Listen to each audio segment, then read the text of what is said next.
Yes! Yes! Alam Oh. namin, Mister. My plans for 2026, I'd like to take on more acting roles, definitely. Sa lahat ng trabahong pinasukan ko dito sa Star Magic so far, which is hosting, acting, and sometimes modeling. Tapos, I got to experience what it's like to perform na and singing. I'd say na, DJ ka pa. VJ, yeah, I'd say na I found the love for acting and I want to explore this. I know it's a very competitive field, but parang nagpapasalamat lang ako dahil may nahanap akong klaseng trabaho at proseso na I can see love for it and appreciation na I can continue to do it. Anong sasabi mo na isa ka sa mga gusto ng netizen na maging housemate? Pero parang ina-expect nila magiging housemate ka last season and this season. Oh, well, syempre, nakaka-appreciate, diba, na hinahanap ako sa bahay ni Kuya. I'm grateful na I'm being sought out after like that. But unfortunately, I have some responsibilities outside the house of Kuya that I cannot let go. I also have another job working for family business. So, hindi ko mabitawan yung mga responsibilidad ko doon. And I have faith naman in God na kahit hindi ako pumapasok ng bahay ni Kuya, we'll get to continue to do things that we find fulfillment and passion. But did you try to audition? Hindi po. Pero gusto mo? Hindi mo. I guess I cannot say I'm willing because I have responsibilities outside the house of Kuya that I need to stay, I need to stay true to. It's my obligation to work there. So I have no regrets, but I do wish that I could have given the, satisfaction and enjoyment sa mga naghahanap sa akin sa bahay ni Kuya. Other than that though, if I'm being honest, the TVB, it really opens a lot of doors and opportunities. It opens up a lot of roads for artists or anybody. So, syempre, being somebody who wants to succeed in my life, I wanted to grab the opportunity before, but I have faith in God na things happen for a reason. My purpose outside of PBB will also take me places. And hopefully, we find success no matter what. Basta trabaho lang tayo. Yan, ito na-find ka din ni Ate Jan. Hindi, hi Roby, oo. It's nice na first love team yun ni Angelina, pero kinagat agad yung love team, no? So, paano kayo na-develop doon? Paano yung na-develop yung chemistry para maging appealing sa public? Pinaghirapan din namin yung proseso or yung trabaho na syempre kailangan na magkaroon kayo ng level of comfort, level of proper chemistry together. And I'd say na we took a lot of time in workshops, in training, even sa project mismo na, imbis na may sarili kaming mundo pagkatapos ng eksena, we made the effort also to talk about our characters, our lines, rehearse outside of work. Kasi kailangan talaga yun eh. And syempre, we also had to,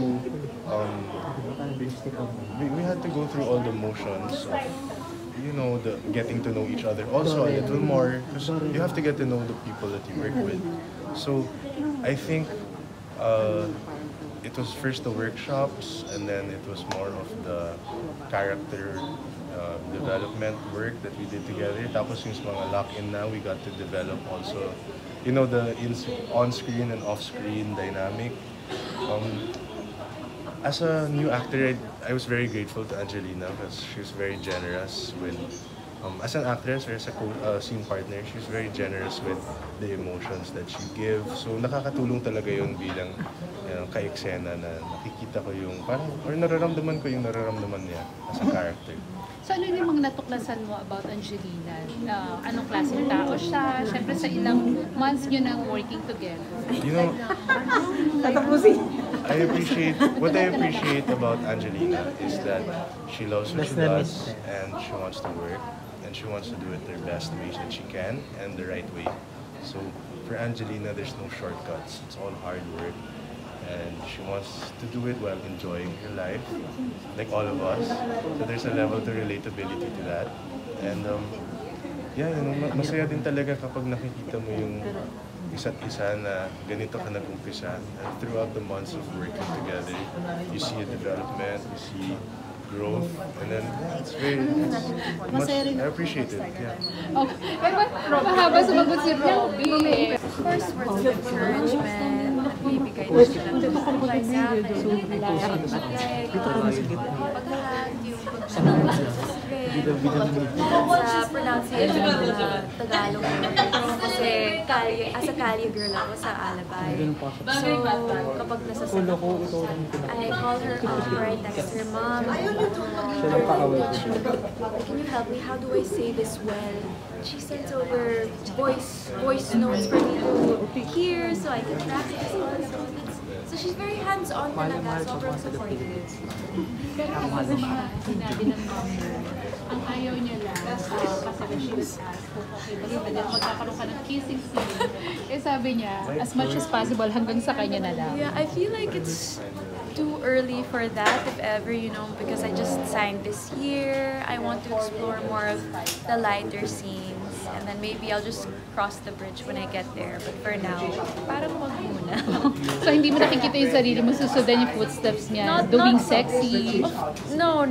I feel like I want to carve my own path and, obviously continue the legacy of my parents, but make a name for myself as well.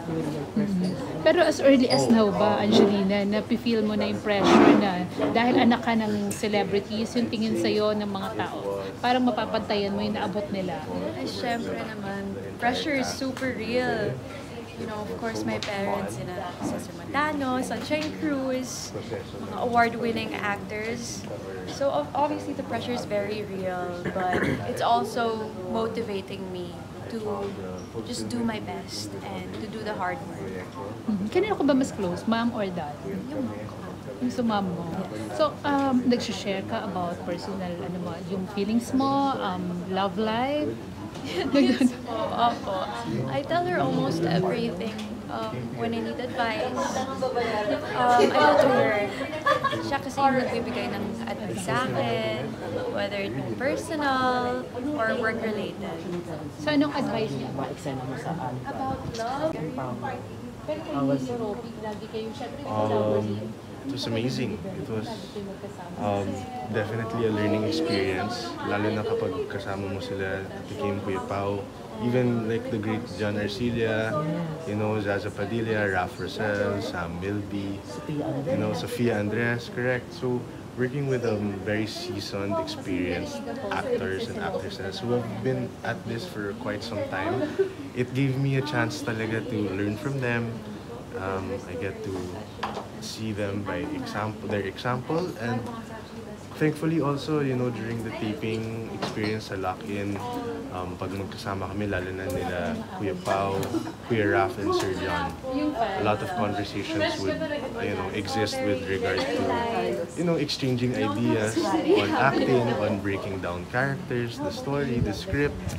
So, nung una, akala ko nga na I'm breaking down and analyzing the story and the script na as best as I can, na malalim na rin yung analysis ko. But when you exchange ideas and knowledge with other actors as seasoned and experienced as them and as passionate as the cast of The Alibay, then you learn much more, profound things, a broader perspective. So I'm really grateful for it. How about on the part of Alapin, since Kim Pao also Alapin?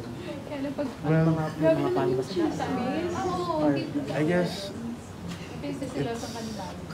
by example, not as much salita, pero by example, you can see how, focused they are in their craft together. They're very respectful. They're very respectful to each other. So it's more by example na you get to see those things. Unforgettable moment mo sa I think I've said this before. Nabanggit ko na rin to dati na my first ever, yung unang pagkataon ko na sinalang ako sa eksena. First time ko rin nakaharap ako sa camera and the lights for the first time as an actor. So I was doing workshops for a year and a half, felt prepared, but nothing made me prepared for that moment na magkaharap kami ni Kuya Pao, andun yung mga cameras, andun yung mga ilaw, andun si Direk. I couldn't shake off this feeling of nerves. And I'll never forget yung napaka-ikling eksena. I think it took us almost 2 hours to film. And it was my first time, and Kuya Pao was so supportive. I'd say that's one memorable experience, and I guess the other one is just the everyday interactions that I got to have with the cast. The ideas, the knowledge na we exchange sa basic at napakasimpleng kwentuhan. From the most simple conversations came the most interesting topics. So, it was great. Pero kumusta sila Kim and Paolo behind the camera? Well, of course, Ate Kim is her energetic self. Napakasaya siyang kasama. Lagi yan humihirit ng mga biro, so pampatawa din siya. Kahit late na, kahit pagod ka na, you'll see Ate Kim na siya yung, you know, every day, sa teleserye kasi kapag madami kang eksena sa isang araw, sinasabi nila na birthday mo. Eh, kung bida ka, birthday mo everyday. So, kahit birthday niya everyday, kahit pagod siya, makikita mo na hindi na pinapakita na pagod siya. You know, her energy, her light, it's there, it's infectious. So, you know, nakakapag-angat din sa, you know, pakiramdam namin. Kuya Pao naman, he's his usual smooth, nonchalant self na seryoso talaga siya sa trabaho niya, sa craft niya. When you need advice for acting, for breaking down your scene, your line, your emotions, he's the right guy to go to. And then of course, you have their dynamic na, you know, it's not always too serious, it's not always too funny or light. Laging may perfect balance silang dalawa, which is what I noticed. And I think that's an amazing thing to have after working also together with so many projects. Yes. Hello. I'm just checking. So, ano mga plans for you together? Parents feedback. So ngayon, parang mas pinipili mo lang na career mo. Career mo. Pero kay ni Robby, lagi kayong, syempre di ba love team? Hindi ba kayo nadidevelop na lagi kayong magkasama sa set? I feel like we're very professional, and when it comes to mga scenes together, very effortless po yung connection namin, but still very professional. Kasi may narinig ako na pinagseselosan ka na raw ng girlfriend ni Robby. It gave me a chance to I think that's naman po, because we're still very professional, and I know Maggie, and my mom's actually best friends with Tita Carla, and you know, it's all professional. So wala pang nangaaway sa'yo? No po, wala po. Yung fans? Wala din po, wala. It's all very, very light. No toxicity happening naman po. How about naman yung love life ng mom mo? How do you support her? I just, basta po wherever she's happy, I'm happy. So kahit ano pa, kung sino pa ganon, okay sa'yo? Basta po, wherever she's happy, I'm happy po. Yun lang po. Thank you, Angelina, and good luck. Thank you. Profound things, a broader perspective. So, really grateful. May pa-Angelina. Kami. Tapos yung isang bunsong kapatid ng dad ko laging naghahanda ng baked sriracha chicken para may konting pangdagdag na kakaiba. And then, syempre barbecue. Ang paborito kong barbecue ay isaw. So, lagi akong nagpapa-special request, pahabol ng isaw. Ilan na yun? 4? Isa na lang. Ang huli, soda. Laging kailangan may soda, inumin, maliban sa tubig sa mga handa namin. Okay, it's Christmas. So ano gusto mo matanggap ngayong Pasko? Ngayong Pasko, you know, honestly, I feel like my year has been filled with so much blessings. So wala akong masyadong, or feeling ko wala akong masyadong kailangan, or I don't need to ask for anything more this Christmas. So I'm very grateful. Siguro ang hinahanap ko na lang ngayong Pasko ay oras sa pamilya. Pwede kami magsama. Yeah. that's what I hope for this Christmas. Tinanong ko lang. Tanong mo, may love team nga kami, di ba? Yun nga, kaya nga kami nagsisilosa na ba siya kasi may love team nila. Ayan, binidiwasan ko. Very respectful. Hindi ba yung personal sa work? Kaya nga, yung love team nila syempre. Out yan, out. Pa-picture yan. Wala nang personal mo. I think it's said this before. Mag-implement that the first ever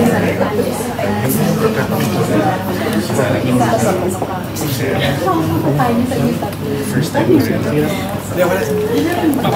sa camera. Basta Workshops for nothing made me prepared for that moment na